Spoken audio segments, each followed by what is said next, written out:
No one measure could amount to your desire. You're the one who never leaves no one behind. Thank you.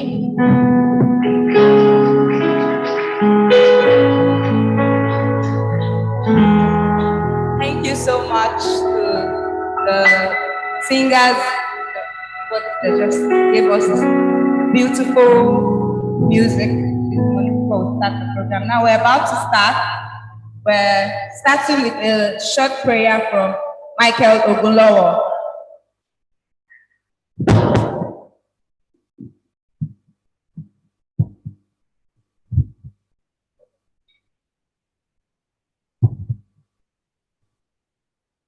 Shall we pray? Our Father, in the name of Jesus, we thank you sincerely for this year's ABC Summit. We thank you for the way you started with us yesterday. We thank you for the safety granted to every member that attended. We thank you for the first session this morning. We thank you for the knowledge that was imparted. We thank you because you will help us, oh Lord, to utilize this word of wisdom that has been deposited in our lives. As we are taking off again, Lord, we pray that the spirit of excellence will tabernacle with us. We pray, oh Lord, you said that if anyone lack wisdom, you should ask from you that gives in abundance. Lord, we ask of you this morning that the spirit of wisdom, knowledge, and understanding will come upon us. We pray for many speakers that will speak today, that you will inspire their minds to speak from the depth of your heart. We pray, oh Lord, that they are going to reveal unto us that seed that our heart, that our life needs for manifestation. We pray, oh Lord, that at the end of this program, that everybody that will attend will be imparted, that our life will not remain the same again.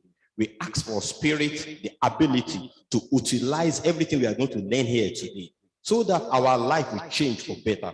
We thank you for safety for everybody that will come and to and through this auditorium. We thank you for those that will join online that are going to minister to them.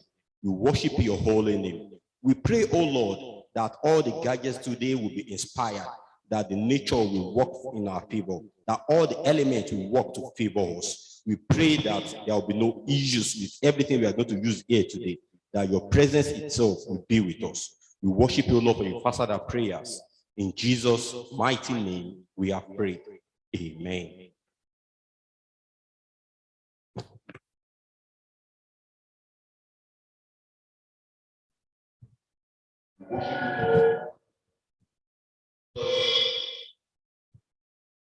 Thank you so much for that prayer.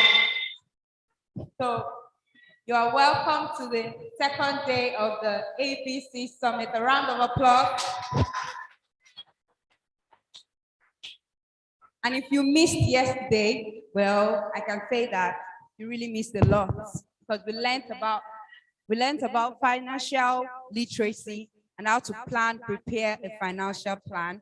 We learned about the concept of money, and we had three concepts that state there is a time cost on the value of our money. We hear that, and we have risk and return. We have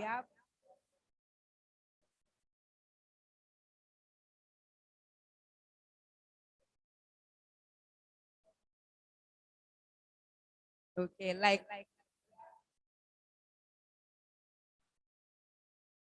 my voice just said. So we have money cost and opportunity cost, how to calculate that and how to, just plan your financial. So if you missed it yesterday, please go back to it. We have, well, I guess.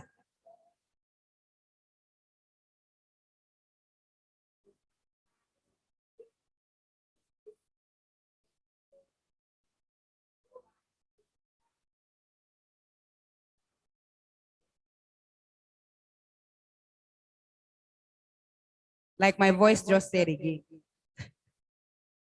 So we're going to go right to it. We have This morning, we're going to have our entrepreneurship talk, and we have one of us, a member of New Covenant Church, is also a graduate from Nigerian University and also University of Chester in view right now, and is the co-founder slash CEO of EdVest, the leading edtech platform in Nigeria, and teachers and school leaders use his software to automate education. So he's Dimeji Falano, and he's going to be speaking with us virtual. So let's listen to his profile right now before it comes up. Thank you.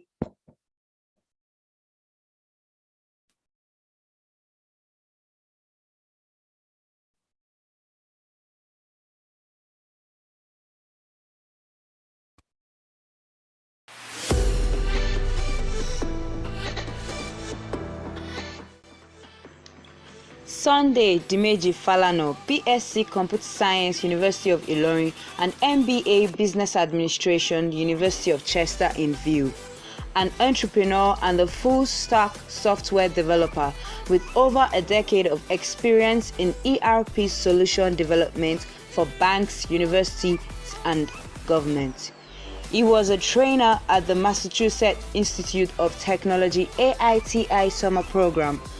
He has led various generations of software developers and over 20 software projects successfully. Dimeji has mastered how to influence a team for success. He is the CEO / co-founder of EdVest, the leading edtech in the emerging markets. Teachers and school leaders from over 790 schools use this software to automate their operation from student enrollment to graduation. EdVest won the Best Prize Transforming Education at the Sisters World Summit 2018 in Switzerland. His startup, EdVest, just raised a new seed round of $575,000 to improve product and bring more schools online.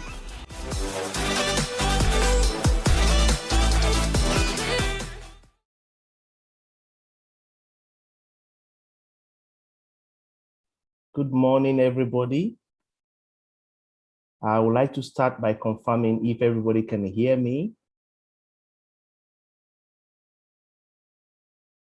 Yes, we can hear you. Okay, thank you very much for inviting me today. I consider it a great honor, and I believe that the Lord has something for us. That's why I was chosen to take this session. I will attempt to share from a little bit of what God has helped me with in terms of experience and knowledge on how to ideate and build a startup business. Today, I would like us to see beyond what the profile is saying, but I want us to consider it an opportunity for us to be at the right time. At the right place in the right time to hear the right information about how to start, how to ideate, and how to build a business. I want to appreciate the organizers for inviting me once again. Thank you very much, the youth leader, president, and all the ESCOs for inviting me. I really appreciate it. Today, I have a very, very simple assignment to do, and we are going to do it together. And every time I minister or I speak on entrepreneurship in the body of Christ, I always try to let us know that everything revolves around Jesus. And I always want people to know that the end of every session is to get the value from whatever the speaker is saying. And the value that is expected of us today is for us to be able to know how to develop a business, okay? And please let us bear this in mind, that there will be a session that everybody will have to take the pen and paper to be able to write something down, okay? And Also, there will be a time that I will ask questions, and I just want mics to be around so that people can come very close to the podium to us to speak to me directly. So please, we are going to do this together, and we have a very short time, I think about 1 hour. Then we are going to walk around it so that we can give enough time for question and answer. But this session, we need you to pen something down, because at the end of the day, you will wake up, you stand up from this program today with your business model canvas in your hand. So please, I would like to share my screen. Please, somebody should allow me to share my screen so that I can speak directly from the deck I've created. So thank you once again for your time. And I pray that your expectation will not be cut short in Jesus' name.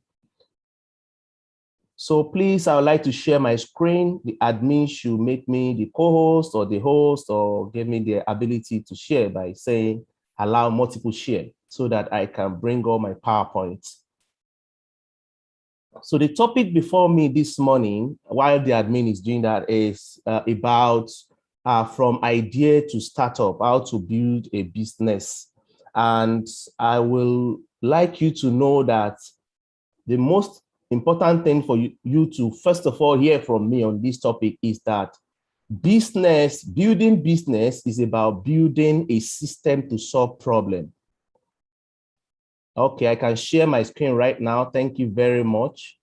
So I would like somebody to confirm to me whenever you can see my screen, so that we start from there.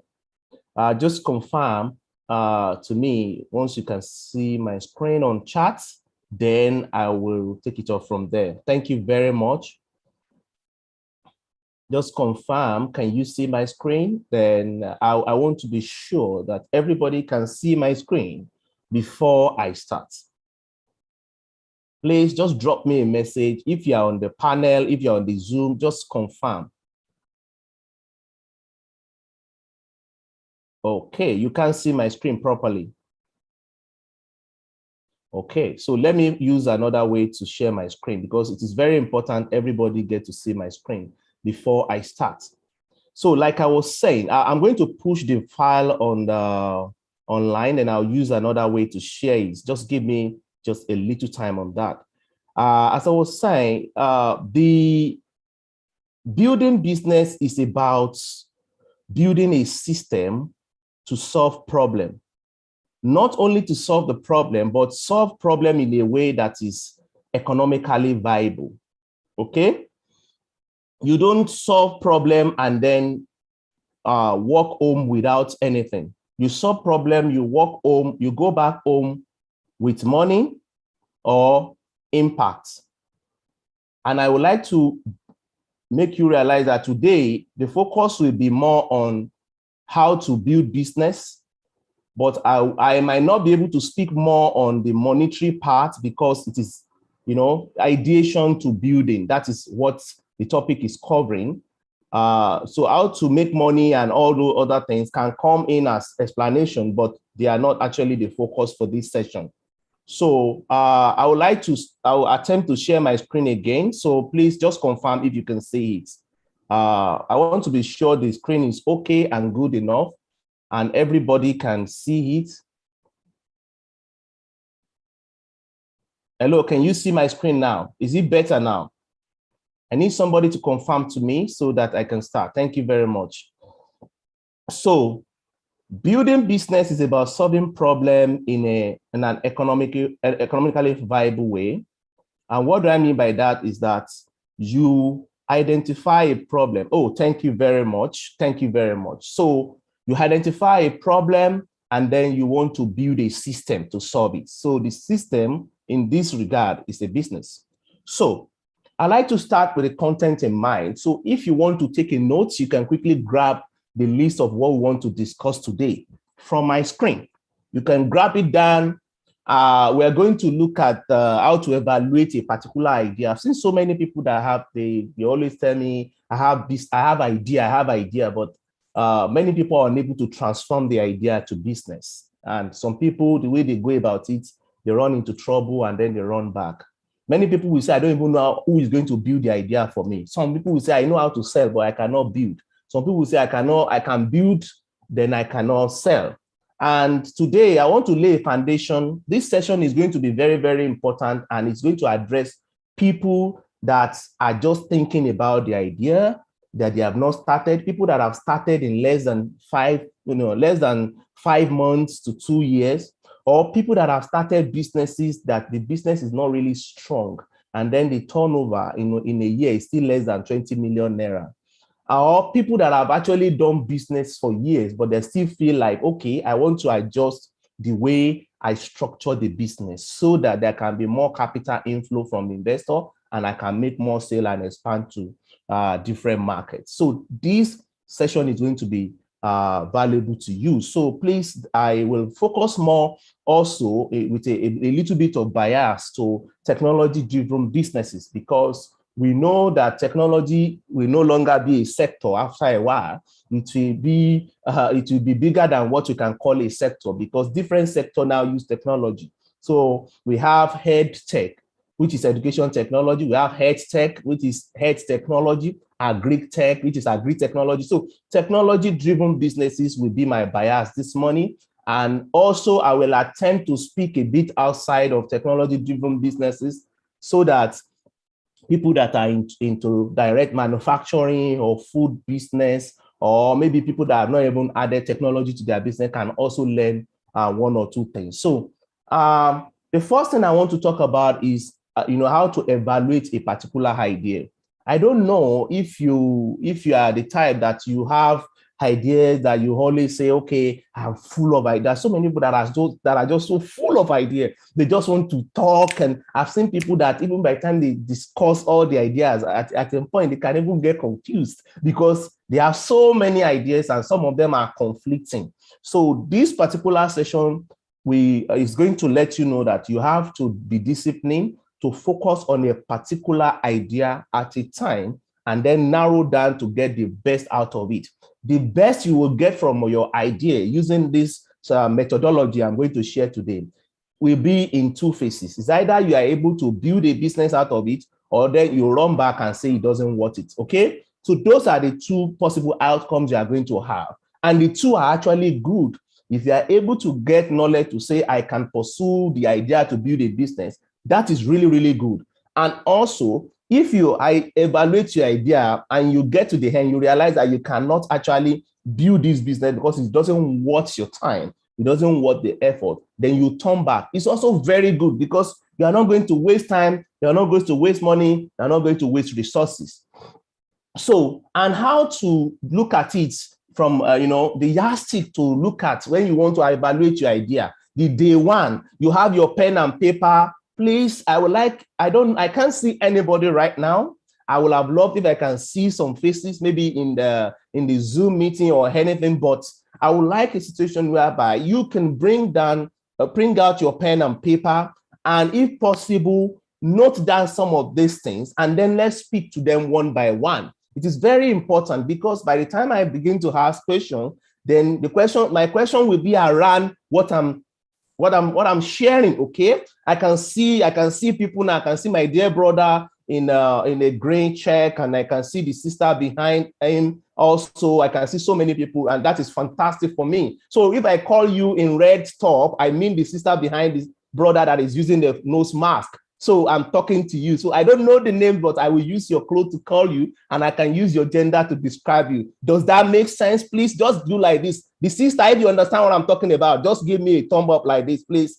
If you understand me, if you're the one. Okay, good. Thank you very much. I get it, two of you. So you will be my sample audience this morning. So the first yardstick I will want you to focus on is to measure your idea by speaking to people.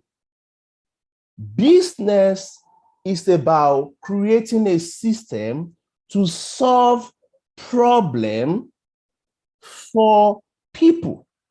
And if you want your business to grow, to start and grow and become very big, you need people.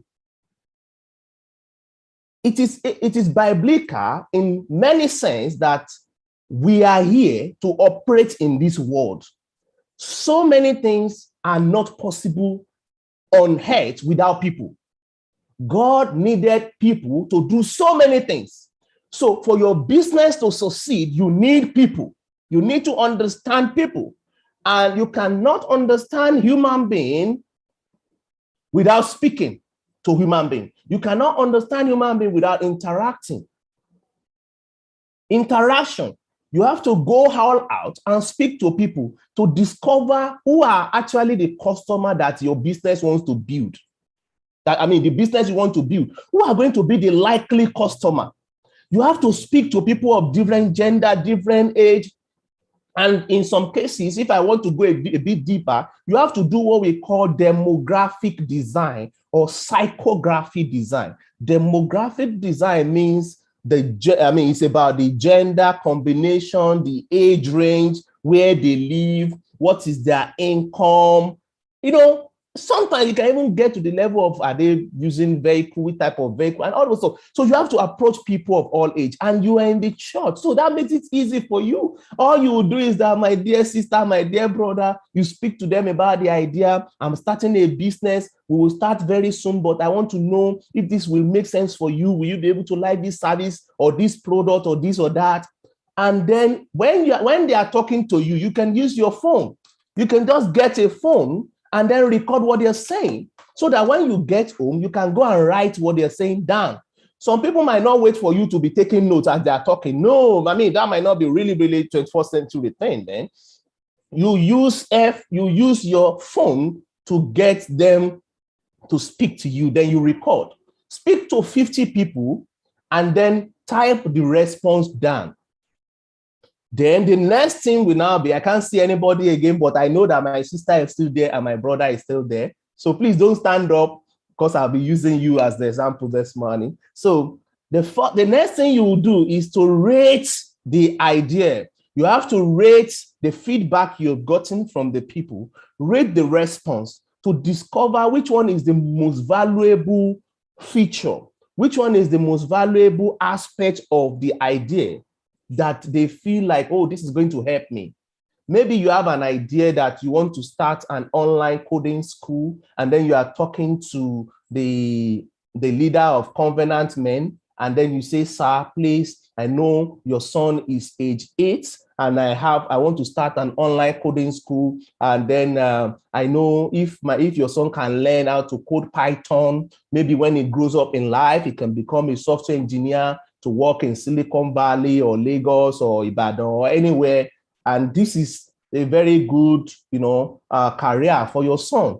And the Covenant Men needs to talk back to you to say, oh, it's a very good idea, but I'm thinking of maybe him learning networking instead of coding, because I think he's gifted in some things that has to do with hardware and networking. That's a feedback. Then you get it done. Then when you speak to many people, I think my camera is there. I can't see the audience. Please, you can work on that for me. So when you speak to many people, get to hear from them. Don't talk too much. Don't be the ones doing all the talking. When you present to them, listen to them and let them know that it is very important to hear from them. Then whatever they say, the one that is the most important to them, rank it. And by the time you rate it, look at everything, you'll be able to know, okay, this from 50 people, this list of item carried, the top ranking. It means that people care more about this aspect of my idea. So it means the client that I am likely going to serve will care more about this thing. Then the next thing you will do is now to go and think. You look inward. You look inward to see. Don't take my sister and my brother away, gray and red. Turn to them. Thank you very much. Okay, thank you. So you look inward to say that if the skill that you have can match what they need. Okay? If the skill that you have can match what they need, if you can actually build the business. For instance, if you are a software engineer, and then most of the people you talk to, they said, okay, most of the people you talk to, they say maybe they love their kids to learn networking, and you don't know anything about networking, you have to sit down and do a personal reflection to say, am I able to build a business that can train age 8, age 9 students on how to network? Okay. So you have to be realistic. So what is going to be the outcome should be, okay, maybe I need a partner. Maybe I need a co-founder. Myself, I have, Dare and I, Dare Adebayo is the co-founder and the COO of Edvest Limited. We met on campus in the University of Ilorin. Dare happened to be someone that can sell products. He can sell, he can convince people to buy a product, okay? And I used to be the type that I can sit down on the system and program for 10, 12 hours a day, okay? So I know I can build products, but I needed someone that can sell. So we partnered. Somebody is trying to use my annotation. I don't know why. Maybe the audience can, the admin can tackle this one for me, please. Somebody is trying, okay, maybe let me stop the annotation. Somebody is trying to tamper with the annotation. Okay, so now the skill set is very important and you have to be truthful to yourself. Or another thing you can take out from this is that, are you willing to learn what you don't know? Because the clients are asking for some things that currently you don't have the capability to provide. Are you willing to learn? And how long is it going to take you? You have to be realistic in calculation. So there might be a need for you to say, okay, I need 3 months to go and learn something. Then you come back to the idea, okay? So then the next thing is, before you even say you want to go and acquire some skills, you need to know if what they want, if they can pay for it, can they actually pay for it? Because we have to make sure that we are clear about if people are willing to pay. When you look at markets generally, the consumers are the king, and they are the king because of some certain factors. You want to serve 50 people that you have spoken to, or maybe 30 of them, they are the king. They determine everything. They determine the price you are going to ask them to pay.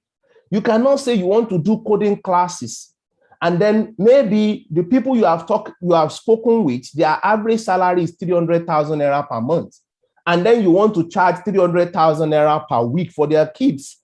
It is not going to work because they won't be able to pay for it, okay? And it means that if your service cannot go below 300,000 naira per week in training, it means you have to look for other people that are earning higher so that you can go and market to them. I hope you are getting what I'm trying to say. Just give me a thumb up, okay? If they are willing to pay for it, you are going to know, because you will have done your calculation, you will have done a bit of background, and I'm sure you don't want to ask anybody how much they are earning as salary, but there will be a need of an assumption to say, okay, you assume, because you have to check, okay? And then the next thing you will do by the time you are sure that they can pay for it is that you will check if what they can pay can make you to be committed. Because you will need to calculate the profit you are going to make and how you are going to take care of your costs from what they can pay. If what they can pay clearly cannot take care of your costs, you need to think twice that maybe you need to add more service to it so that you can increase the price, or you need to find a way to talk to people that can actually pay higher price. And the question that you will ask before you leave that session is, does it worth your 10 or 20 years? Because when you are building a startup, sometimes the first 5 years, some people can actually build a startup and sell off. Some people can actually build a startup and become very, very big. But sometimes it might take up to 10 years of your time because you are successful, but yet the market is still big. You are serving in your coding class, you are serving, in your coding class, you are serving, let's say 10 students. And then you discover that even in the church, more people are asking for it. In your community, more people want to enroll their kids, but you don't have the facility. Then you need to now find a way to get money to increase hands so that you can serve more people. So 10 years, 20 years sometimes, like me now, this is our second startup, and then this is the 10th year that we have been in business, okay? So you don't want to pick an idea and build a business that you don't want to commit to. You understand? Sometimes it might take you 5 years, 10 years, 20 years. So if it doesn't worth your commitment, please don't start, because the journey to building a successful business is not straightforward. There will be ups and downs, but you have to define if your idea can actually take you and get you busy for the next 20 years or 10 years. So that is the next one, for you to know that you have chosen the right idea. If your idea is just something that maybe after some times it might not really worth it again, then you throw it somewhere, then it doesn't worth wasting your time or wasting people's time. Because when you speak to people in the church or in your community and you don't bring something tangible back to them, you lose their respect, okay? So the second thing I have here is that before you move forward on the idea, you have to get close to the theory of human behavior, because human beings are at the center of every business. The people that will work with you, your staff and your colleague, they are human beings. Then the people you want to serve, they are human beings. Even if you build a software technology, human beings will still use it, okay? If you have a farm that is about 1,000 acre of farm in a or Secretary or something, and you want to use it to farm to feed people in Ibadan or Lagos, human being will work on the farm, human being will eat the food. So you have to understand the theory of human behavior. And the theory of human behavior I want to expose you this morning, I want you to use it to determine how people will respond to your business, okay? So I want you to pay attention as we move forward. Somebody wrote on my slide, and the person can clean it up right now, if the person still have the capability. Yeah, I think somebody from the Zoom meeting. I don't know why. I don't know why the person did that. Okay, let's move on. So, theory of planned behavior. You need people to behave in a certain way to your business. And it is when they behave in that way that your business can receive money from them, your business can receive patronage, and your business can receive growth. Okay? Let us bring out something very close to what I want to share. People behave a certain way to Facebook. Okay? As I'm speaking right now, some people are on the Facebook as I'm talking to you, even right there in the hall. Am I getting what I'm trying to say now? Are you getting it? So people go to Facebook anytime people just walk and they sit down and they have a little minute, then they bring out the phone. They want to see what people are saying on Facebook or on Twitter or on LinkedIn, because they have a planned behavior in a way that anytime that they have free opportunity to just relax, the next thing is they pick their phone and then they check the updates. Okay? It's a planned behavior because it has built up over time. And these are the list of things that have built up behaviors. Okay? When you are building a business, you need to work around how you can leverage on people's behavior towards patronizing you. And that is where we are going to. This is a very deep area of business evaluation. You have to really, really pay attention at this point. You have to make sure that you are following. I see people walking around, it's not good enough. You have to make sure you are paying attention. The first thing here is the intention to act. What moves people to take decision? Why they buy might be different from why you build the business. Some people might want to send their children to your coding class, like I was saying, because other people are sending their children to the coding class. Some people might want to send their children to a particular school because they feel like, oh, how can I say that my children cannot go to this school? Or some people will come and buy yam from you because you have done a very big marketing and everybody is buying from you. And then they also want to be a part of it because how come I can't afford your business? But that is not actually the reason why you build your business. Your business is to serve their need, but their planned behavior towards purchasing that product or service is very important too. Do you know that some people will buy car not because they just want to use it to move around, but because of what people will say about them? That, oh, he's using Porsche, he's using Range Rover, he's using this. So you have to think about it. If you're in a business of food, you're selling food, you're doing food delivery, there are so many food brands in Nigeria that when people hear about them, oh, I want to be there, like KFC and co. People will be like, oh, let me take you out for a drink. Let's go to KFC. Not because Mama Shade that is selling drink and chicken beside them cannot give them the same thing, but because they want to respond to, oh, he is also going to a classy place. Okay? So you have to think about that. Then the second one is the social pressure. What people expect of people, what is expected of you will drive you to take a particular decision. Maybe you are into garment making, okay? And there's a particular trendy design that you have built in your factory and is trendy. People will move towards it because of what other people expect them to be. Do you know that there are some people that they will be like, oh, I know you always kill your fashion. No, you're always fashionable. And that one alone can enter people's head and they are looking for the next trendy clothes that is coming. So you have to pay attention to it. Do you know that people sleep in front of Apple office in California a day before the launch of the new Apple device? Because some people believe that, they should be the first. They should be among the first set of people that will use Apple because they have always been among them. People see them to be, to be high class. People see them to be technology inclined, and they want to be among the first people that will use the first 100 pieces in California. So they go there and sleep. And Apple is capitalizing on that.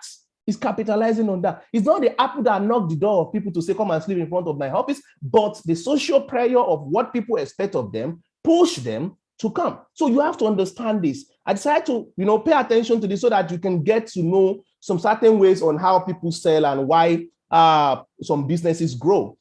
Please, can I move on, please? I can see my brother in Jersey. Just give me a thumb up if you want me to move up. My brother in Jersey, beside the sister that is using glass. The sister is sitting by the left to you, to your left. Yeah, can you just give me a thumb up? A brother is sitting around. Oh, thank you very much. So now the last one is self-efficacy, planned behavior. People believe that they have capability of taking decisions that will bring an attainment. People will want to buy your product and service because they believe that they are taking the right decision.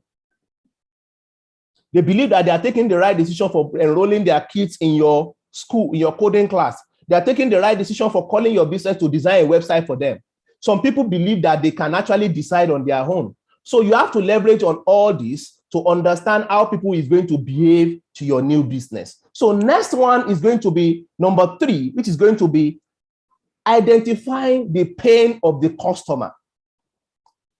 Like I said initially, there is no successful business anywhere that is not solving a problem. And the problem has to be a pain. The problem has to be something really big that the customer care about. If the problem is not big, please don't add to the problem. Just identify the biggest problem in the sector you want to play.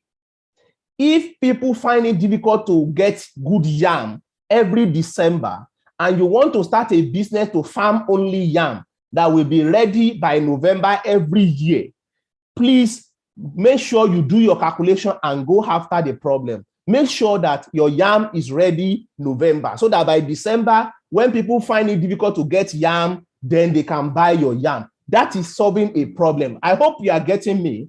So I'll be using different examples from health, education, and technology to explain. So now, the problem has to be big. The pain of the customer will determine if they will jump to buy products from you or not. Some people will say, I've created something, I've been trying to market it, people are not buying, this one, they just say, come back. This one, it's even very tough to sell. It's not tough to sell a product that is solving problem for the customer that you understand. It's not tough. It's not difficult. All you need to do is to do your background work very well to know that, is this product or service a painkiller or a vitamin?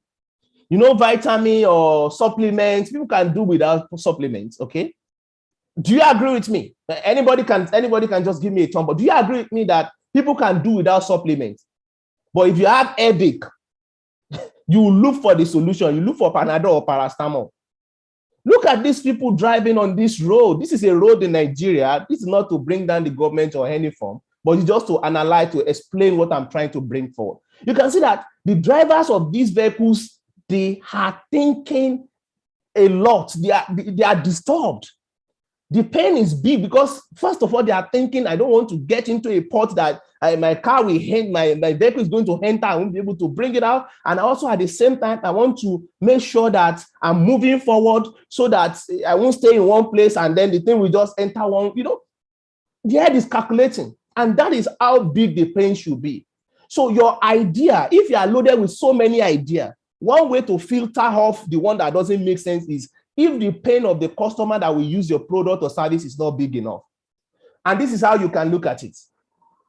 The pain must affect the brain. These people here, they are thinking, oh, how can I do this? How can I go about this? Is it to place my leg here, to turn this one? And do you know what? Some people even in the vehicle might even be disturbing them, driving with them because they don't want to enter into bad portion together. So the pain, the qualification of the pain should be something that is affecting the brain, how somebody is thinking, to say, what is the way around this problem? Then the second one is the pain must affect the heart. The heart, talking about affection. The heart of somebody thinking that, oh, if my car should just enter a place now and then the wheel just break, or maybe my silencer just get broken, oh my God, how am I going to do this? The worry in the heart. You have to identify that, oh, my problem, my solution, the business I'm creating is going to help the heartache of the customer. Then the third one is the physical. The guy is thinking, how am I going to navigate this? Dagajugu, dagajugu. The physical. It has to affect people physically. Do you know that, a lot of people, the reason why Uber started is just very simple. It's because of these three things and the last one. A man went for an event and it was too late and it was raining and there was no taxi. And he was thinking, how am I going to get home? The head. He's feeling that, hey, time is going. Staying late at outside is so bad. Anything can happen. It's affecting the heart. Physically, the guy cannot trek. He can't trek home. So he was thinking about it, and that was what brought about Uber, that anywhere I am, I should be able to tap a button and then the ride will come. And that was it. And today, look at it. Boom. Billions of dollars of investment went to Uber. That is it. So you have to, if you are not the one experiencing this, if you are the one experiencing this today, it makes it easy for you. All you just need to do is to look for people that have experienced it with you so that you can create business for everybody. But if you are not the one experiencing it, you have to do the work by identifying these things. And trust me, your interview session, the one I mentioned initially, you can't go to your head covenant man leader and say, sir, is this thing affecting your brain or is it affecting your heart, affecting your pain? No. You can't ask that. They'll chase you away. Humility is very good, but people will chase you with humility. Please don't talk to me again, brother. This is disrespectful. And, but that's just by the way. You have to figure out how to get this thing. Then the next one is that what is the pain kill? That is number 4. Now that we have seen the pain, you can see the pain is big. And what is the pain kill? And I want to ask a question. And I want somebody, my brother in black cap with red design in front of the cap, sitting in front of my dear sister by the right hand side of the hall, should speak now. or maybe just come close to the mic. I said the moderator should get a mic. Please just go straight to where the camera is looking. Go straight to that, my brother. Give him the mic. I want him to speak about what is the pain kill here. What is going to be the immediate solution here? What can be the solution? Immediate solution. Immediate solution here. Immediate solution here. Think about it and then say something. No, sit down, just sit down. I will see your face when you are sitting better.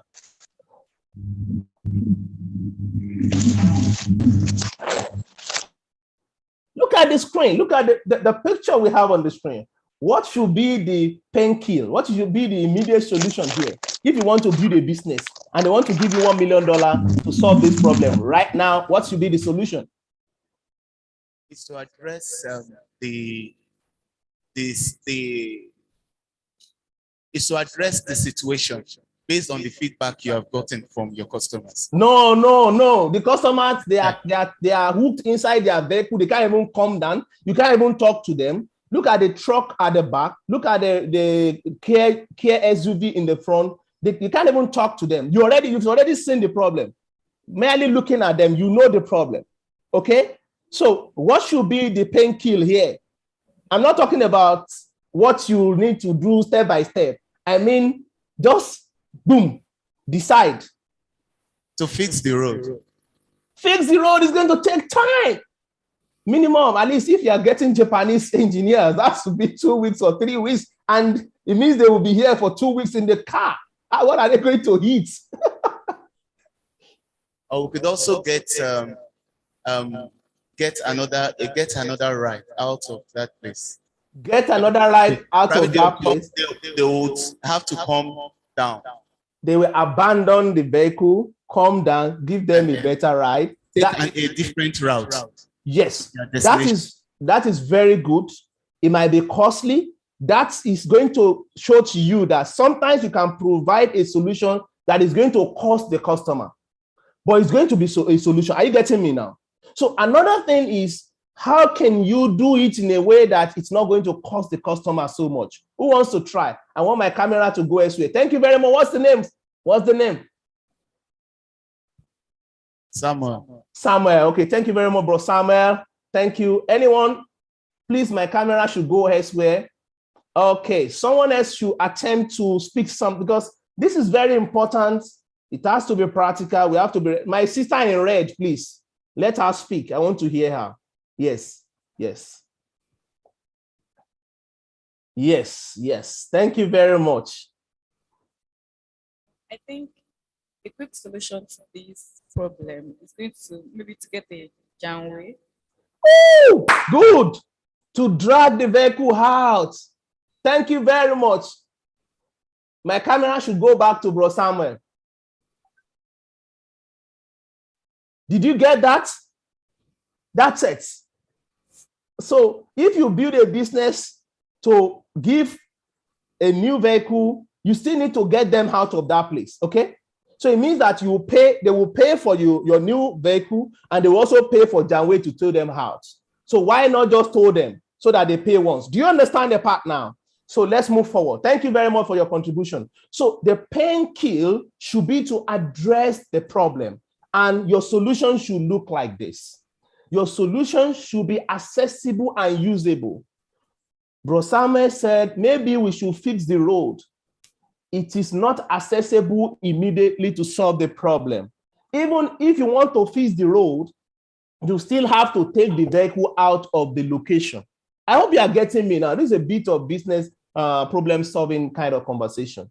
So then your solution should be accessible and it must be usable. It shouldn't be too difficult for people. You have to put the people at the center of the solution you are building. The businesses and the organizations that put people at the center, they stand the test of time. Then the second thing here about your solution should be able to generate ROI. That is return on investment. Okay, you will take, maybe it will take you 30,000 naira to bring Janway, the towing vehicle, to that location. The big one that is going to be strong enough to drag the vehicle, 30,000, and then the customers will pay, let's say, 80,000. At the end of the day, you pay the towing vehicle 30,000, you have 50,000. That is your own profit. And then you can now say you have done a business that are giving you more than 100% multiple. And in some cases, you can take the towing vehicle to the location at 30,000 naira, and then you will take 40,000 naira from the client because you don't want to charge them so much, and it's still okay for you to make 10,000 naira if that is still fine. So ROI should be in view. You don't want to be in business without making profit. Even if your profit is not up to cover, it's not going to cover a lot of your costs, at least profit should be there. Because I know a lot of people that will build business, and I know you might have had people saying this, that no, money is not important. Yeah, it is very important. It is very important. The love of money is the root of all evil. But having money is not the root of all evil. Okay? So money is important. You have to think about it when you are running a business. If you are saying money is not important, please don't define what you are doing as a business. Just say you are in philanthropy sector, or I don't know, because you are not expecting money in return. You are only going to see people be happy when you solve problem for them. But today, the discussion is about business. So return on investment is very, very important. And do you know, I have seen people that are afraid of money. I've seen people that are afraid of charging customer. I have seen people that are afraid of calling money. Some certain figure of money is very, scarce in the mouth of some people. A few days ago, I was telling my wife, I said, my wife, please say 1 billion pound, 10 billion, just pronounce it. Let me hear you from your mouth. Some people are afraid of calling money. Some people are afraid of charging customers. And it is not good enough if you want to run a business. Then your solution should be able to go to other people that have the problem. That's the third one, to scale to many people that have similar problem. So by the time you get the people out of the mud, then you look for other people. If you look at it from this session, we have a vehicle in the front, and then at the back of the vehicle, we have a truck. So it means you make money from the first vehicle here, you are done. You go to the next vehicle, then you drag that one, then you make money. You can see two other vehicles by the right-hand side. You can ask them if they are also interested, then so that you can help them out, okay? So your solution, your painkiller should be able to scale to multiple people. And if you are running a technology-driven business, you need to find a way that you can sell beyond different geography so that it can help your business. I can remember, I have a story to tell you here. When we were in Ilorin, we were running our business in Ilorin. The recession of 2015 dealt with us. We lost all our staff. So many people, so many schools, they said parents are not paying money because the state governments in the states, they are not paying salary, and people are removing their children from private schools to public schools. And we were thinking about how to come out of this mess. So we started scaling out of Ilorin. We look at Lagos, we discovered that only Lagos State was paying salary regularly in the whole of Southwest. So we moved our business to Lagos State, and then we scaled it out. We didn't leave Ilorin completely. We are still selling in Ilorin, but we scaled to Lagos where we can make much more money. So your business should be something that you can scale. You should be able to sell in Ibadan. You should be able to sell in Tel Aviv in Israel. You should be able to sell in Sao Paulo. You should be able to sell in Victoria. Different places across the world. That is how to think about the business in this age and time. So the next one is, how are you different? The human knowledge, the human brain receive and connect quickly to something that is different from what they know. So differentiation in the marketplace is very, very important. So many people are into similar businesses, but the question that every consumer will ask without even opening their mouth when they want to assess is, how is this different from this one? How are you different? You can be different in customer service. You can be different in technology development. You can be different even in ease of usage. You can be different in pricing, but I don't always encourage you to be different in pricing. Some people will sell cheap and then make loss, and then because they want to be different in the market. And people that are selling normal price, they'll make more money and then buy them over. Okay, I don't expect you to be different in pricing. Focus on your technology. Focus on how you take care of customer. Do you know that customer service in Africa and Nigeria is a very big industry? Because we know little about how to take care of customer. If you build a business and you take care of customer, trust me, you will gain their loyalty and you'll be able to scale. So in thinking about your idea, you need to think about how your business is going to be different by the time you come into the scene. Then the next one, the next one is going to be document. You have to document all your interview, how you want to be different, if they are willing to pay, then how you want to solve the problem for them, how you want to craft the solution design. The solution design is not only in technology. Solution design can be in agri. You want to plant cassava at so months so that it can come out at so months so that it can sell to so market. That is the design. You understand? So you can design the solution and then now bring it into what we call business model canvas. Okay? So, and that is where we are going next now. So everything we have been discussing, I know the screen might be too tiny for people to see very well. I want my dear sister putting on the white band across her head to give me a thumb up if she can see the screen properly, especially the bigger titles. Can you see the screen very well? You can see, I know. So I've decided to enlarge it. So I'm going to use the next few screens to speak. So the business model canvas is the one-page document that you are expected to design before you can start a business. A lot of people will go and spend time and build 34-page business plan. And even before they finish, they are even confused. Even though the business plan is so good, it is good to have a business plan. It is, really, really right to have it.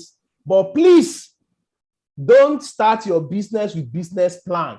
I know a lot of people that are lecturers in business, they will always fault this statement. They will say the Dimeji is not saying something good. The Dimeji is not telling you the right thing. I have done it before, and that's what I'm telling you. If you spend a whole month writing 34-page, 12-page, 15-page of business plan, by the time you are done, you won't even know how to start.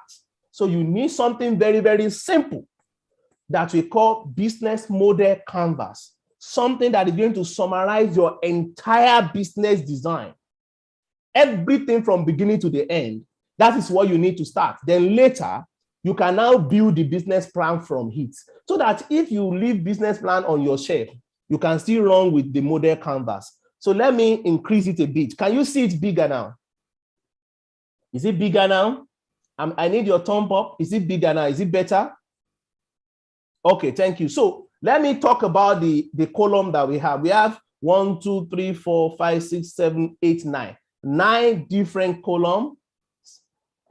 Somebody's trying to send me a message. Okay, thank you very much. Okay, so we are actually on the last session of the program, of the session. So, and I would like to take a question from the audience. So we have the first session, which is going to be the key part. The first session on the business model canvas is always the value proposition, the one at the center. The value proposition. Can you see it? 1, 2, 3. The value proposition is the first part. I can share this slide with the moderator so that everybody can have access to it, so that you can use it to design your business. Value proposition, that is what you have designed. You have seen the problem, you know the people that have the problem, then you have designed solution to it. So what do you want to give to them? You put it in value proposition. Then you go back. Value proposition is number 1, though it is not number 1 on the list, but it is at the middle. And it is always important you start from there, because that is going to determine every other thing. So number 1 is value proposition. Number 2, you go back to the first one, which is key partners. Who are the people that you want to partner with? The people that will sell land to you if you are in a Greek business, the people that will cultivate the land, or if you are in a food delivery business, the people that will handle the ride delivery and everything, those are your partners. If you are in web design business, the people that are going to host for you, those are your key partners. Then your key activity is the next one, which is going to be, what are you going to be doing day by day for the customers? What are you going to be doing? So when you wake up in the day, what do you do for them? In your own case, maybe what you do is to sell food to them. Or maybe in another case, some people in software technology company business, maybe what you'll be doing is to write code for them. Okay? Then the next one is key resources. What are you going to use as your key resources? Do you need the cooking materials? I mean, the cooking appliances? Or do you need the tractors on your farm? Or do you need your server? Those are the key resources that you are going to need. Then the next one is, the next one is customer relationship. How do you want to relate with customers? Do you want them to go to your website, or you call them on phone? GSM companies, like the telco companies like MTN, Nine Mobile and Co., they relate with customers via phone calls. Adverse, we use phone calls, we use email, and then we chat, then we visit school. So you have to define it, that if the customer need my attention, how do I relate with them? If your customers, if you are in the agri business, you are likely going to get people that will call you on phone that want to come to the farm to see.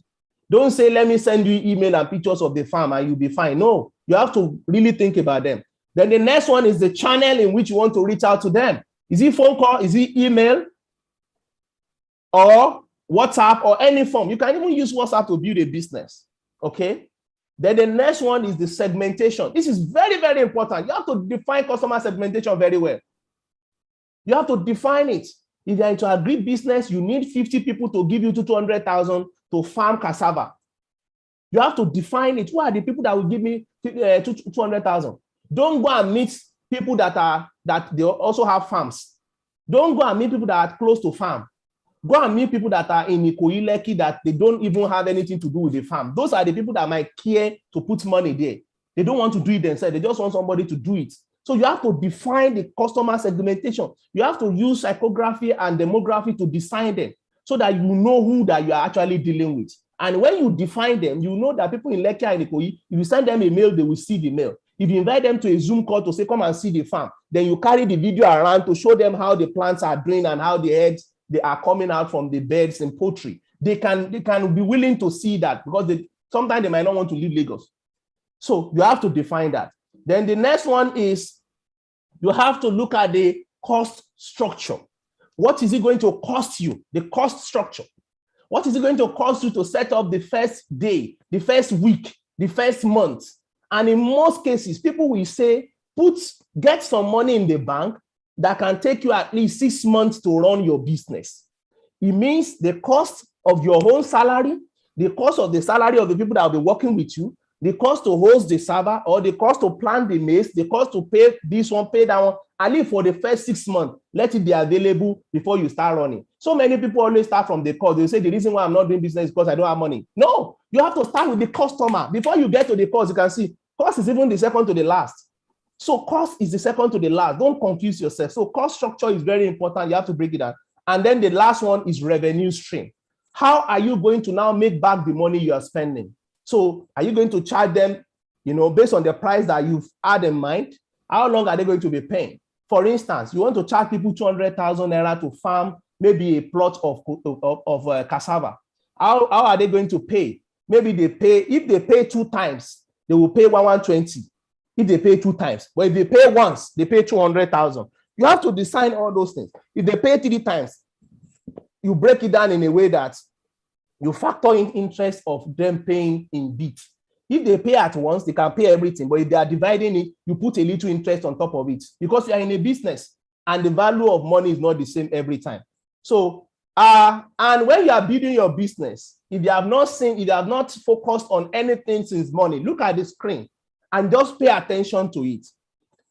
Make sure that when you are ideating and you are going to become a startup, be ready for a change. Be ready to pivot. Be ready to respond to the need of the market. When you pivot, it means you are responding to the need of the market. You don't fix your mind and say, this is what I set out to do. And if the customer is saying they want a different thing, I'm not going to change. That person will sink with the ship. Okay? So be ready to change to the demand of the customer. and start by building a skate with the handle, then you go into bicycle, you go into motorcycle, then you can now have a vehicle, which is your business, to now drive through different markets to deliver the objective of setting up your business. Thank you very much. I'd like to take questions from here. I'd like to take questions. Please, I know this has taken enough time. I don't know if there's any question, or maybe the question is going to come later, but it is good for me to hear back, at least from one audience, from one person from the audience, so that we can take it off from there. Thank you very much for your time. Thank you so much. Any question? If you have question, you can stand up and ask now. You have? Okay, so thank you so much, Dimeji Falana. Thank you for inviting me. We're so grateful. So we're going to move on to the next segment, which is by Opeyemi Awoyemi. So he's going to come up now. We're going to give him, we're going to put up the profile now. So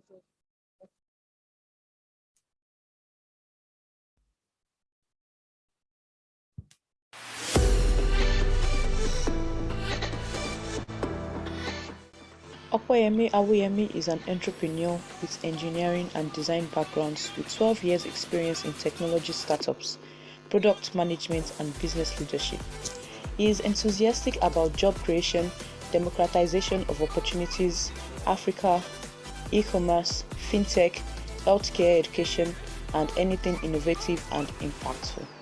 His life goal is to be a world business leader in the technology space out of Africa, have a great family, and leave the world empty.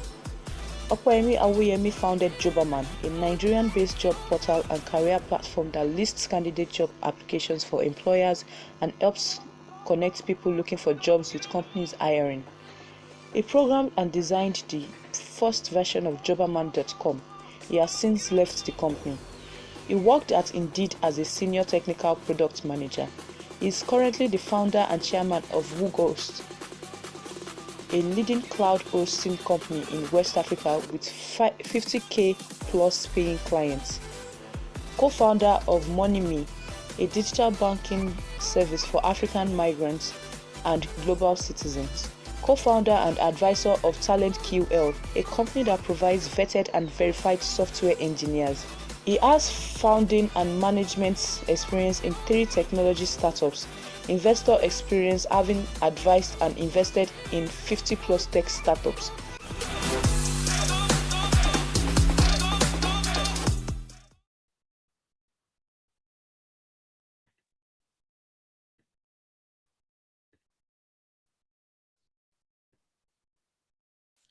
Thank you very much for having me. Good day, everyone. Hope you can hear me. Can I receive some acknowledgement of you being able to hear me? we can hear you. Great. Thank you very much. Thank you very much. It's an honor to be in your midst virtually today. I appreciate the opportunity, and I look forward to sharing some of my thoughts around building viable businesses in a digital changing world. Again, I want to also say thank you to the previous speaker, Mr. Dimeji Falana. Thank you very much for a wonderful session. I think that was very insightful, and I love the way you broke things down in very simple concepts for everyone to be able to understand. I did pick a thing or two from that too as well. Thank you again. Okay, so I'll kick off. I think my introduction has been shared already, so I wouldn't try to dwell too much on that. Sorry, it looks like I'm having some. Okay, good. I got this. Okay, just a little bit high level about me. I'm Nigerian born and trained. Had my bachelor's degree in computer science from the Obafemi Awolowo University. I'm a serial entrepreneur, like was mentioned. I founded Jobaman, which is the largest job website in Nigeria and Ghana today. I think most people know Jobaman. I also founded Rugo-Host, which is a web hosting company that serves over 60,000 businesses in Nigeria today, and co-founded Talentscale, and now I'm building a company in the United States called MoneyMe, which is a digital bank for Africans living outside Africa. I'm also a fellow at the Legatum Institute and at the Massachusetts Institute of Technology, MIT. And I'm an investor. I've invested in numerous startups over the years. So I know a thing or two about digital businesses. And what I've realized over the last decade is that they say software is eating the world. I would say technology in general is eating the world. And it's not about starting a startup, launching one business here or there. It's really about the fact that everything we do today is being affected by technology in one way or the other.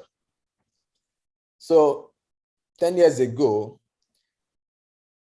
we started, actually a little bit over 10 years ago, let's say 12 years ago, myself, Lekon Lude, and Rija Deumi started a company called Jobberman. What problem are we trying to solve? We're trying to solve the problem of where when you needed to find a job, your only options were limited to going to the newspaper store, get Tuesday Guardian, and start opening through all the pages to look at the jobs that were there, and they apply for those jobs. The other alternative that people were using was people would take a brown envelope, print many copies of their resume, and go get on Okada and be driving around the whole city and dropping CVs with companies. These are two inefficient methods. Number one, the first one was such that except you add money to be buying Tuesday Guardian every single time, right? You could not just apply for enough jobs. That's one. Number two, even the newspapers, because it's costly and very costly to do an advert, a job advert in the newspaper, most jobs that were even available were not listed in those newspapers. And the second option, which is driving around, how many companies can you actually ride Okada to? And when you drop the CV, you don't even know whether it's going to get to the hands of the MD of the company. I mean, a couple of people have been successful with that method, because in life, right, when you are struggling, at some point, you will see the light. But how long do people want to do that for? And how many people can really be successful with that method? So we decided to create a website that cataloged all the jobs in the country. And the focus was get all the jobs in the country in one platform and make it easy for users to check it out. When we did that, we just didn't do that blindly. We did that because a couple of other things were happening. BlackBerry had been introduced into the country, which meant for the first time, a lot of users can actually pick a phone and browse the internet to access a website. Fast forward from that year to now, everybody, let me not say everybody, most people, right, especially in urban and semi-urban cities, use a smartphone, or at least have some access in some way or form to be able to access the internet on their hand, in their palm. When we started, most access was even via cyber cafes, right? People will go and pay money in cyber cafe and then browse, 1 hour browsing, 2 hour browsing. I hear cyber cafes are mostly extinct now today in most cities. That shows how things have changed and how things will continue to change using technology. Now, when Mr. Dimeji spoke, he said technology is not even an industry anymore. Technology is affecting everything, and that is the truth. The good news is that consumers are benefiting. The bad news is that organizations that deliver services today don't have a choice but embrace technology in one way or form. So what has technology changed in specifics? Let me take you one by one. Technology has changed how consumers learn about products. Before, consumers will learn about products only via word of mouth, someone coming to their house to market to them, showing them a flyer, or them seeing a billboard, or them watching NTA or DSTV and seeing an advert on DSTV and NTA. Now it's changing. A lot of customers learn from online advertising. They hear about products from Google. And even now hear about products from WhatsApp and Instagram, where they are not just seeing the ads, they are also benefiting from seeing the feedback and information about what other people are saying about those products and comments. And all of this gives them an information flow of whether they should use a product or not. That's how customers learn about products today. Technology has also changed where customers use products. Before, everything happened offline. Today, a lot of things are happening on the internet. Customers bank on the internet. They buy on the internet. They play games on the internet. They apply for jobs on the internet. They even do jobs on the internet. I guess the only things people don't do on the internet today is we don't sleep on the internet and we don't eat on the internet. You still have to put food on in your mouth, right, physically. But a lot of things today has moved from offline to online. And even the ones that are still offline, a lot of them are enabled by technology. Technology has also changed how organizations learn about their users. Mr. Dimeji did a lot of great work in talking about understanding your customer before you build a product or before you start a business, knowing exactly what the customer will buy. Organizations today are already using technology to learn more about users. After they talk to users physically and they even build a small service, they use feedback of customers online to improve on their services. Organizations have also started using technology to manage processes and customers. What do I mean by that? Your product might be a product that is offline. For example, let's say you're a fashion designer, right? You are not going to sew clothes online and you're not going to give them virtual clothes or digital clothes. People need to still wear the clothes, right? But then the process of delivering the product, the process of collecting payment, the process of communicating with the customer, right? Technology has a very big role to play in terms of introducing efficiency, ease, and even affordability into what is being done today. Lastly, technology has also changed how organizations deliver value. Like I mentioned earlier, like in the case of Jobberman, Jobberman did what? We deliver the value of helping people find a job right there online. We took it from offline where it was very expensive, where you had to travel to somewhere to apply for a job. I remember an interesting episode, a joke. It's not a joke, this is a real life story, right? Or someone that called our customer support at Jobberman. And I think it was in Anambra State. And he said he wants to apply for a job and he wants to come to Lagos to come and apply for the job. And he saw the job on Jobberman. And as we said, why do you have to come to Lagos, come and apply? He said the website is not in our state, that the website is in Lagos, right? It was a laughable moment, but it was the reality of what was happening then. In his mind, because the jobs are in Lagos, then the website to apply to is in Lagos. No, the website is on your phone, sir. Apply. We changed that overall, and this guy was still finding it difficult to understand that the world has moved on. He didn't need to come to the website. The website had come to him. So that's how organizations are delivering value today. I mentioned earlier that I invest in a lot of startups. While trying not to market, I've tried to do some showcase here. I typically, from time to time, just post about startups that I invest in. These are 8 startups that I've invested in. Some of them might be known to you. A lot of them might not be known to you. But I'll just talk through how these companies are using technology to innovate, technology to change how business is being done. And I'll touch on 2 points as I talk through them. I'll touch on who is benefiting from these services. And I also touch on who is losing. And who is losing is very important so that you can understand exactly how technology is changing the world. I'll start from the top left. RoPay. What does RoPay do? RoPay is an online software that makes payroll and spend management easy for companies of all sizes.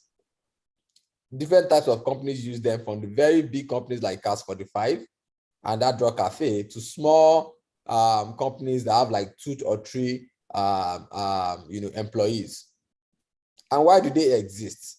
They exist to solve a problem of, if I want to pay my customers, sorry, my employees on a monthly basis, I don't want to have to write a letter to the bank to say pay these 20 people and put their number, their account numbers on a letterhead and send it to the bank. They want to make it easy, and they also want to do the one where they will transferring money one by one for each person. This can be daunting for an entrepreneur who have other things they want to use with their time. So they did it in such a way that with one click, you can pay 20 people, you can pay 100 people, you can pay 1,000 people. You just load it once and you never have to do it again. They also do what we call spend management, where vendors, you can load your vendors and pay the vendors from the platform. You can also solve the problem of a lot of entrepreneurs today, where everything about money stops at your table. If you don't sign a check, money cannot go out. And why? Because you don't want anybody to see your money, which is a great thing, right? But then it takes away the efficiency. So if you travel, right, until you come back, nothing can happen, right? So they solve that problem by allowing multi-user access in their system, where a manager or a CEO can add access for other staff, can provide small money. Like if some of you that might be familiar with how civil service works, there's this thing we call interest in civil service, where they will take some small money, give it to someone to hold, and then you'll be spending money from that small money little by little. This kind of system makes it easy. You can give a staff access to say you can spend up to 100,000 without approval, right? On a monthly basis, and the person will be able to kind of pay from the system up to 100,000 without approval. You can put in rules that say if anybody wants to pay more than 150,000, let this other person approve and let me approve, or only 500,000 should come to me. And it works with the system so that nobody can do more than more than the access that you have given them. That way, your money is being protected, access being protected. You can see what exactly each person is spending money for. You can even do such a way that nobody can add a new vendor to the platform. Only you can add a new vendor. So anybody that they add, you will see it. So who is benefiting here? Businesses of all sizes are benefiting. Who is losing? Today, there's a lot of companies where it's one accountant, one bookkeeper that sits in the office and does that job. There's some other companies that say, oh, we are an accounting firm. We help you do your accounting. We help you do your payroll. We help you manage this. Those are the people that are losing. Business is being taken away from them, and technically, business is being made easy for thousands of small businesses across the country. The second one is Pay Center. A lot of you might be familiar with Pay Center. Pay Center does agency banking, and they're all over the country. They are the ones that manage these POS businesses, where people, you can go and collect money and withdraw money, or cash in, cash out. I'm sure a lot of you might have used that at one point or the other. They just make it easy for people without access to banks, or where the bank is too far, or having too much queues at the banks, or people in the market, to do money transactions very easily. Who is gaining? The small mom and pop shop business, the trader, the person who does not want to go to the bank, the person living in the village where internet is bad, the person that doesn't want to internet banking because they don't have access to internet, they don't have data, or they just are afraid because they don't want to lose money. Who is losing? The banks. If the banks did not build this infrastructure to support all these people, businesses like this are building them. Quably is another one that does something a bit on the high level and helps people to build simple custom processes and simple software without writing any code. It was started by some folks that went to Olabisi Onabanjo University, young folks like you and me. Unguvu provides health therapy online, Unguvu Health. And who is winning in Unguvu? Everybody. Anybody that wants someone to talk to, anybody that wants health therapy. Who is losing? Today, medical professionals are not targeting that space of providing health therapy, and they are taking advantage of that, and they are doing it. I can go on and on and on and on and on. Bumper helps small businesses provide online shops without having to build online e-commerce software yourself. Vesti helps people to move abroad. Money provides funding for POS agents. POS agents need cash to operate. Talent Skill helps people accelerate their tech career, and then people earn thousands of dollars from anywhere where they are, by putting them to technology jobs. All of these companies are innovating in their own different spaces, and they are giving value to some people and taking value away for some people. I'm sure some of us might know people who are in businesses that these companies affect in a positive way or in a negative way. So innovation is happening. Companies don't have a choice but to innovate or die. Now, the focus of my talk today is not about customers, but more about businesses. You might be running a business today and you're like, oh, how does my business scale? How do I fight? How do I win? Especially with all these technology businesses that are backed by venture capital investors. How do I win? The good news is that you can win, or you can thrive. Maybe I should not use the word win.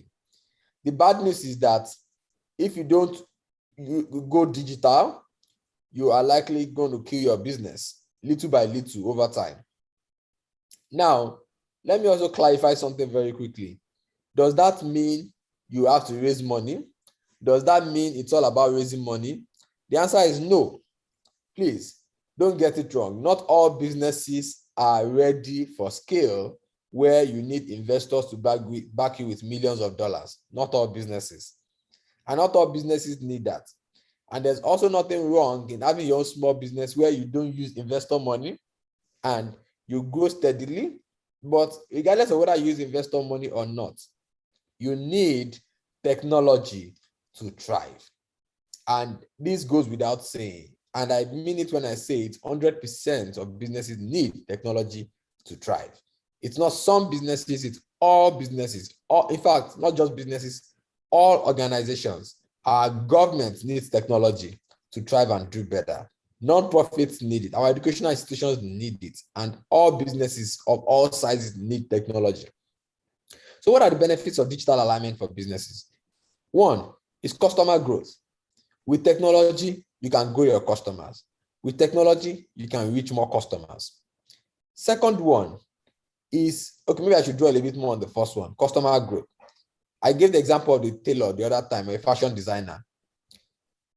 Maybe today, you're dealing with just the people that are on your street and the next street around you. But there is your competitor who has leveraged Instagram as a way to showcase products and are getting hundreds of thousands of followers. And now they are getting businesses from everywhere across the world. People are calling them, people are delivering value, delivering material to them to sew from different parts of the world. And rather than complain, people like that have figured out how to, not just take in those orders at scale, but also how to provide good customer service by delivering the garments, to time and to specification, and also figuring a way how to also use technology to fast track the delivery of the final product to the user, whether the user is in Lagos or the user is in London. That's technology. Let's move to efficiency. What does efficiency do? I gave the example of a payroll system the other time. When we look at all the businesses I showed in the last screen, a lot of them, the value they really provide is efficiency in its sense. They provide technology to help businesses drive efficiency. Whether it's efficiency in getting a faster job, efficiency in building an online store very quickly, efficiency in paying customers very fast, efficiency in getting the financing you need to run your POS business, right? Businesses need technology to drive efficiency. So how do you think about efficiency? Mr. Dimeji talked about pain points the other time, right? He also talked about painkillers, talked about supplements. So let's say focus on painkillers. Maybe there's a pain you feel, customers feel today, and your business model today is, I deliver what I have, what I don't have, I cannot give you. Maybe your business is a business where you deliver only to customers when they come to your premises. You don't offer some sort of virtual or remote service, right? Efficiency is how do you deliver to home and make it easy for the customer. Efficiency is also how do you improve your own backend processes such that instead of you spending 1 hour or 2 hours providing value for one customer, you can provide value for 100 customers within that 1 hour or 2 hours. That is efficiency.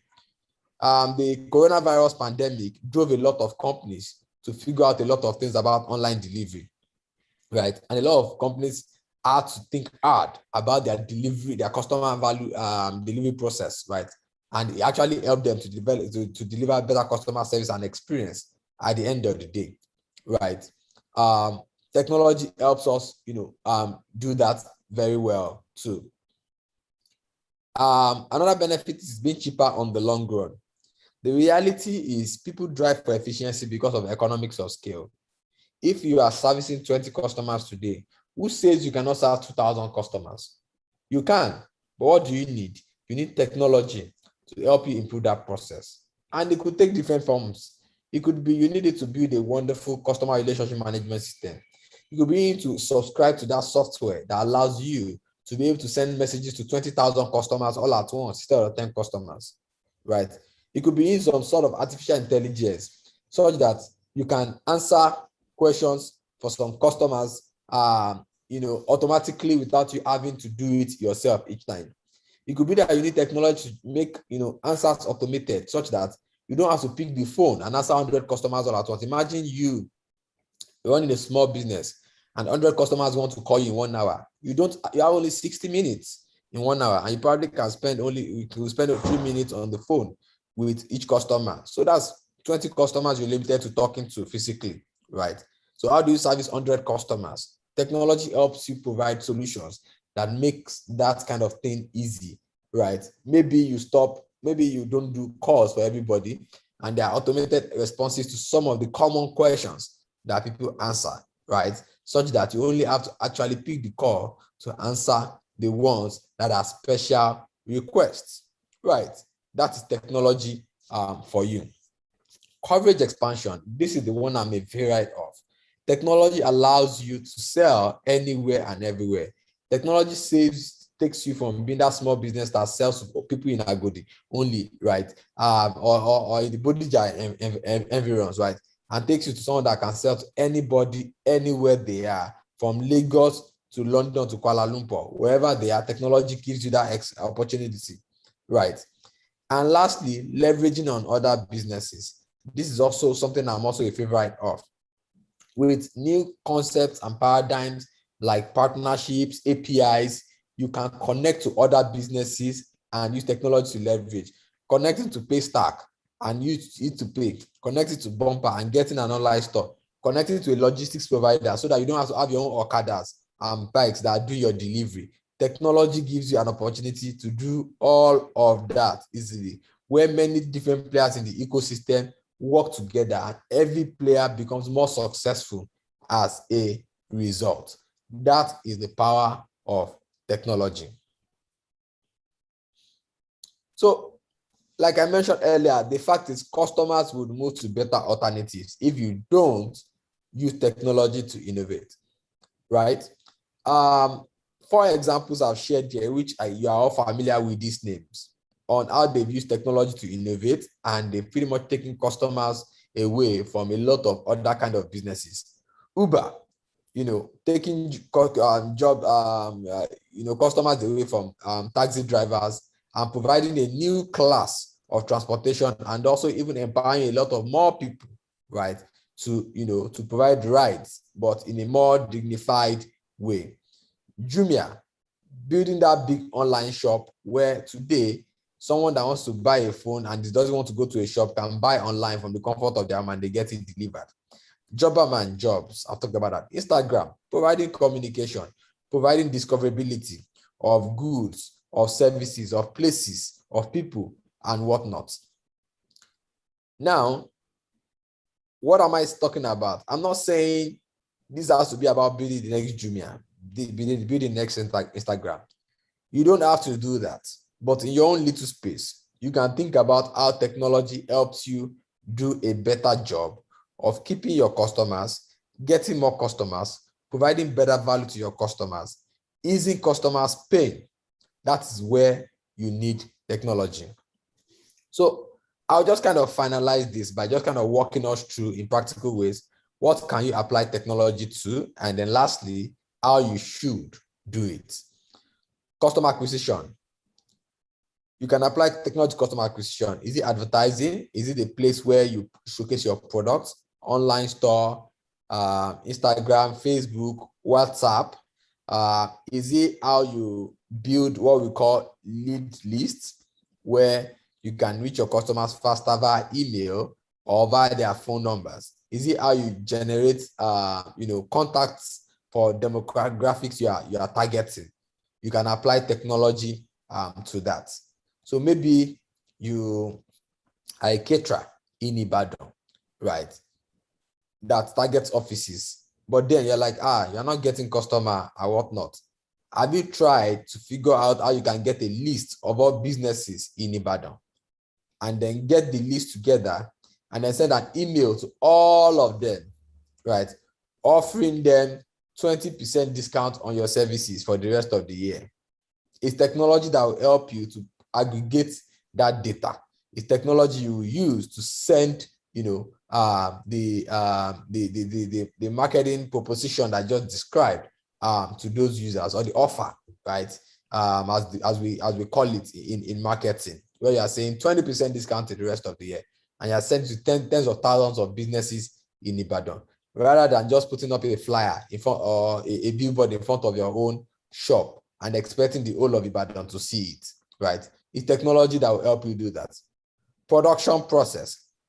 Applying technology to the production process in the case of folks that do digital goods, maybe a graphic designer, how to use tools that makes things easier for your customer to collaborate with you, to give you feedback on the design you've done, and such you can deliver more designs in a shorter time, also in a way that customers feel that they've been engaged and come out with a better outcome for yourself and for customers.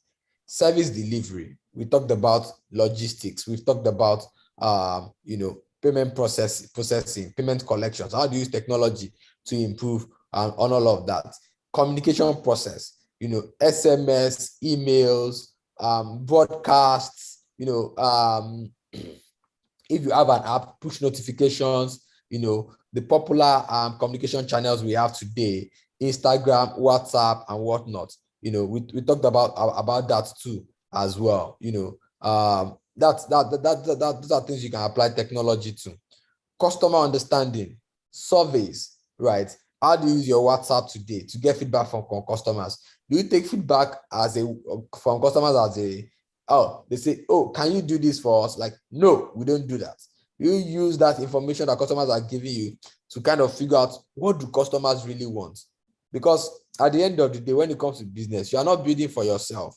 You are building for customers. One of my favorite venture capitalists will always say, make something customers want, right?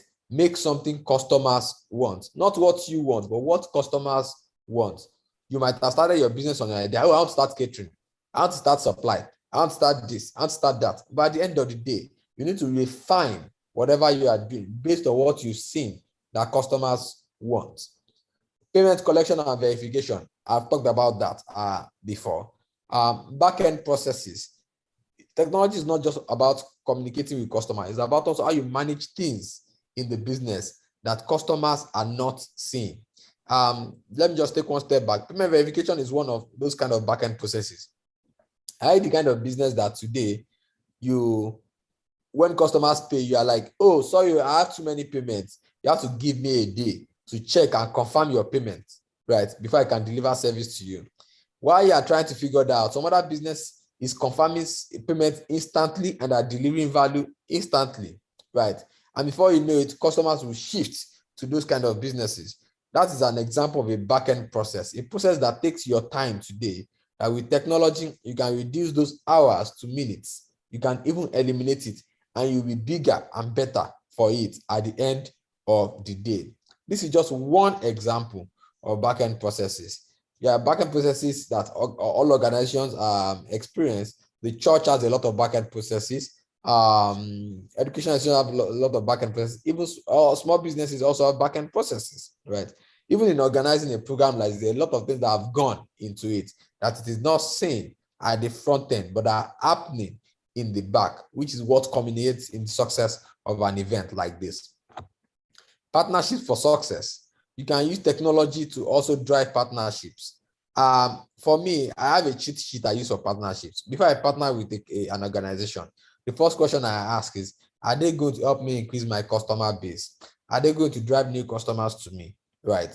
And if the answer is yes, you also discover that for the customer as well, by doing that, you also are going to be helping them drive an objective of theirs. And you figure out you can partner together and do things like co-marketing or marketing to each other's audience, or using a service that they provide and they using a service that you provide, or exchange customers, or even revenue share based on how you do these things. Right. I remember in the early days of Jobberman, we were lucky to have clinched a partnership with MTN, which actually helped us a lot. MTN wanted to deliver more value-added services to their customers. We had the jobs. We did a partnership where MTN would ask people to subscribe for jobs on their phone, and then people could get SMS with the latest jobs. Now they don't even need to go and browse our website anymore. They get SMS with the latest jobs in their category right there on their phone. That was a partnership that worked for us and generated millions of dollars in revenue for both MTN and Jobberman. Capital efficiency. Now, okay, before I move to capital efficiency, maybe I should mention another kind of partnership, right? Another kind of partnership, because you might be looking at it like Jobberman and MTN, those are like two big companies. Another kind of partnership is a partnership where you might be a small company, but you are partnering with a bigger company, leveraging the tools and services that you provide to get more customers or deliver more value. A good example, and practical example, is a taxi driver who partners with Uber, right? By using the Uber app, is technically you partnering with Uber to become a better business, to increase your customer base, to make easy the process of payment collections, and also to get a guaranteed income for yourself, right? Someone who sells on Jumia, it's also a partnership of some sort, where you are leveraging the tools that Jumia has provided to drive your business. Or a mobile money agent who works with OPay or PayCenter, you're leveraging the tools that they provided to partner for success and apply technology to increase your own revenue, to increase your own customer base. Those are like practical examples for partnership for success at different levels. In those kind of cases, you are using technology, but you are not necessarily building any technology for yourself, right? So it's also possible to apply technology without necessarily building technology. And I'll get even more to that in a bit. Capital efficiency. Today, Nigeria is rife with all sorts of financing products and whatnot, right? Capital efficiency is also something you can apply technology to, right? For example, maybe you sell, right? And you discover that to stock your shop, you need lots of products. How do you apply technology to solve that kind of problem? There's a concept called drop shipping, right? Where you don't need to have the product land in your shop. You don't need to store inventory, right? You sell and you ask the wholesaler or distributor to deliver directly to your customer, right? Those are like examples of where people solve capital efficiency problems using technology. It's not about, oh, I must stock my shop must be full, right? There's also similar processes in people like that selling airtime, or even the case of Jumia, right? Jumia has a process where you can even sell on their behalf. There are tools like that all around that you can use to solve the problem of capital efficiency. Long gone is the day where you say your excuse is, I don't have money to set up myself. I don't have money to set up shop. There are ways you can apply technology to provide capital efficiency. Maybe the first is, do you even need a physical shop, right? Maybe secondly, do you even need to stock your shop with physical products? You need to put all those capital and, and idle capital such that, you're not looking at your capital on the floor yourself, right? You can use technology and apply to capital efficiency. Now, how to find the right technology, right, to build your digital business. Number one is you can build technology. We all know about that. I'm sure you're thinking that they're talking about technology. I don't know how to develop software. How do I find a programmer, right? But it's the first option. Build your own technology, build software yourself, or find a programmer to do it. Now, this itself, it's not very easy for most people. So except you are at the advanced level and you're trying to build maybe a tech-enabled startup, I always advise maybe building technology might not be for you, because this technology is cheap for big companies, but might not necessarily be cheap for a small company, right? Depending on your size, it might not be the best way to go. So if it's not, building does not work for you, the next thing you can do is you can buy, or let me call it rent or lease, right? Where you're buying what we call a software as a service, a software that helps you deliver a service. So for example, I wouldn't expect any of you to build a bulk SMS solution because you want to send bulk SMSs out. What happened to, paying for bulk SMS to the bulk SMS provider and using their own solution that they built to send those SMSs out, right? Those are examples of a software as a service, a software that you use to deliver technology value to your customers, but you didn't have to build. All you just needed to do was sign up. The good part of it is a lot of them are even free or offer at least a free tier where you can get some value for free, and then maybe later you could upgrade if you want to use more, right? There are tools to help you design better. There are tools to help you sell better. There are tools to help you collect payments better. There are tools for you to do logistics better, right? There are tools all over, technology tools that can help your business. Please make use of them. If time permits, I'm happy to also recommend specific tools. As people are asking, if people come up with questions around what tools can work for my business, this is what I do. I can, mention a couple of things to you if time permits. Please, you can do that in the chat or a Q&A session after I finish my presentation. Now, the last one is partner. I explained this earlier when I talked about partnership for success. Leverage business models that have been built by larger companies who are providing their tools to you for you to grow your own business. Now, the also good thing about some of these business models is that some of them are venture funded in such a way that they are even free to use or very cheap to use today. Don't wait till they kill your business. Partner with them, work with them, and on their heels, grow your own business very fast. You might not be able to compete with them, and sometimes it just doesn't make sense to compete with them. It just makes sense to partner with them. And that is all I have for you today. Thank you very much, and I'm happy to take questions at this point.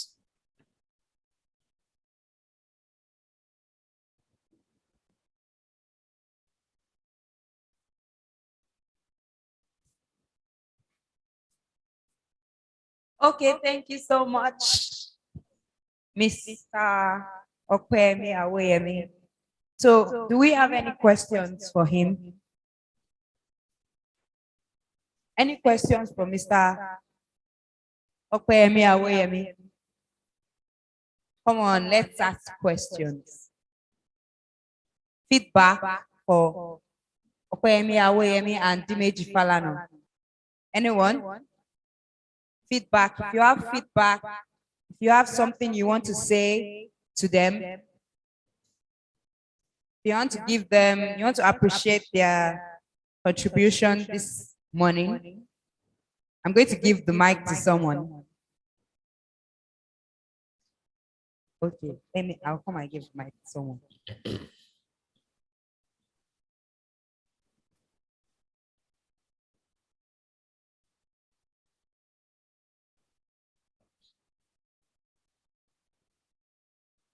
So I would like to say thank you very much, sir. Okay. So what I actually learned from this meeting is that as a young entrepreneur like me now, I don't even, though I run a laundry business, I don't even think of me taking it to technology level. I actually think me having a just normal mouth-to-mouth advertisement, something like that. So from what he actually told me now, I'm even thinking of creating a WhatsApp line for my business separately and me partnering with some logistics, because most times I have a lot of clothes to deliver, and I don't have anybody to actually go help me and deliver.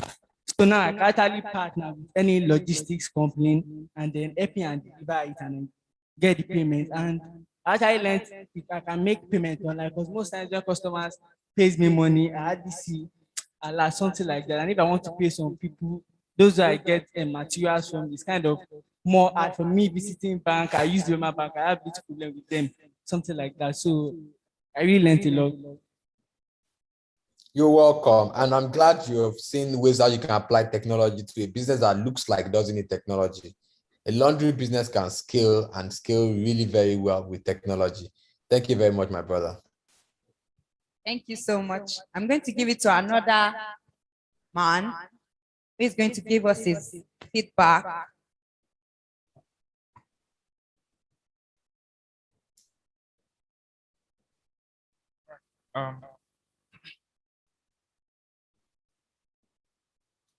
Thank you very much for the session. Personally, I learned a lot, and I'm definitely going to apply the tenets in my futuristic endeavors. Thank you, both of you.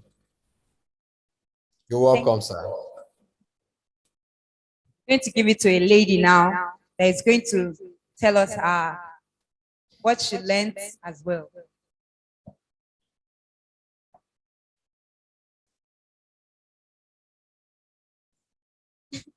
Thank you to our facilitators.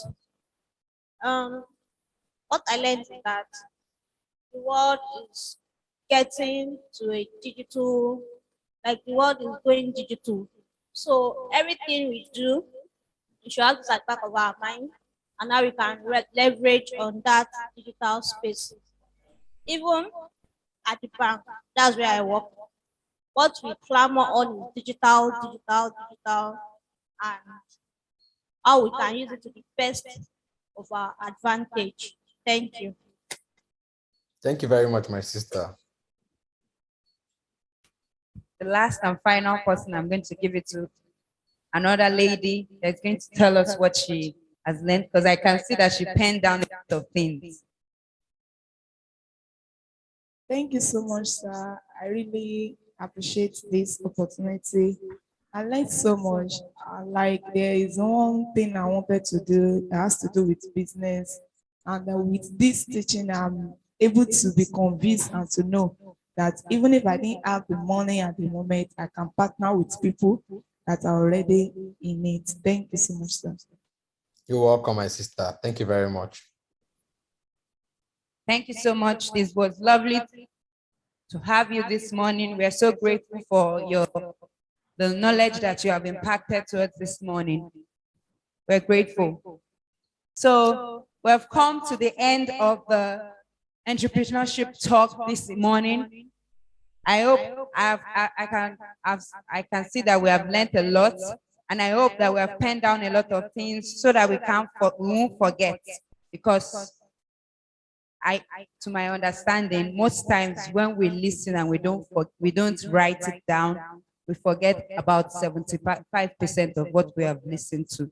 So please go back to your notes and continue to read and practice what you have written down.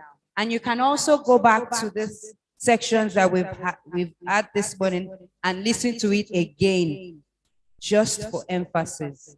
So now, right about now, we're going to go on a short break for just something light, something for you to just, eat, and we come back for the panel section that is going to come. We're going to come back in the next 30 to 40 minutes. So thank you so much.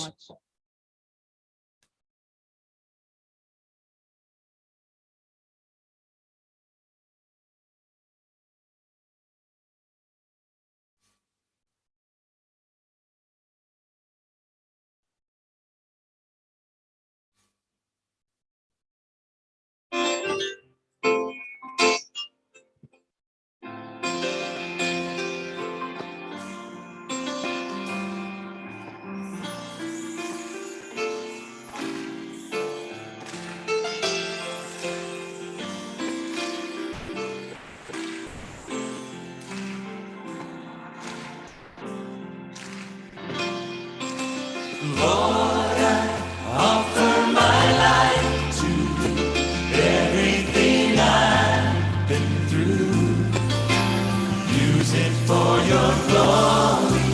Lord, I offer my days to you, lifting my praise to you as a pleasing sacrifice.